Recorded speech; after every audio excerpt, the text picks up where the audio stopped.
মেয়েটি এমন একজন মানুষের সাথে বিয়ে করেছিল যে তার জীবনকে একেবারে অসহনীয় করে তুলেছিল। বাথরুমের তোয়ালেটা যদি সামান্যও বাঁকা থাকত, সে তাকে সঙ্গে সঙ্গে সেখানে নিয়ে যেত।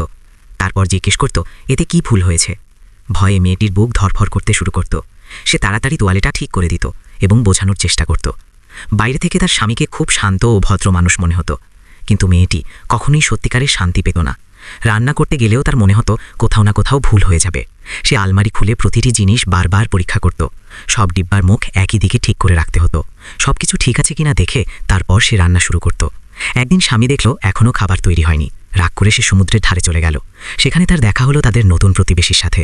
কথা বলতে বলতে দুজনের মধ্যে পরিচয় হয়ে গেল। কথার মাঝে প্রতিবেশী অজান্তেই একটি অদ্ভুত কথা বলে ফেলল। সেই কথাটাই পরে বড় ঘটনা ঘটানোর কারণ হয়ে দাঁড়ায়। স্বামী যখন বাড়ি ফিরল, তার আচরণ একটু অস্বাভাবিক লাগছিল।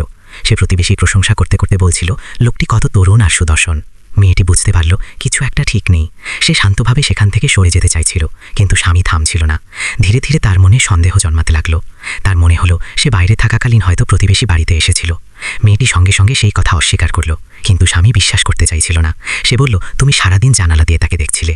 বাড়ির পরিবেশ আরও উত্তেজনাপূর্ণ হয়ে উঠল। হঠাৎ মেয়েটির মনে পড়ল প্রতিবেশী তাদের নৌকায় ঘুরতে যাওয়ার আমন্ত্রণ দিয়েছিল। স্বামী তখনই সমুদ্রে যাওয়ার প্রস্তুতি নিতে বলল। সেই রাতেই তারা নৌকায় করে সমুদ্রে বেরিয়ে পড়ল।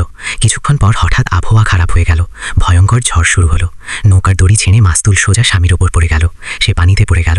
প্রতিবেশী দ্রুত তার হাত ধরে তাকে আবার নৌকায় তুলল, কিন্তু স্বামী যখন চারদিকে তাকালো তখন মেয়েটি আর সেখানে ছিল না। দুজনেই জোরে জোরে তার নাম ধরে ডাকতে লাগলো, কিন্তু কোনো উত্তর এলো না। সমুদ্রের টহল দলকে খবর দেওয়া হলো। চারদিকে খোঁজ শুরু হলো। অনেক খোঁজার পর শুধু তার লাইফ জ্যাকেট পাওয়া গেল। স্বামী ভাবল সে হয়তো ডুবে গেছে, কারণ মেয়েটি সবসময় বলতো সে সাঁতার জানে না।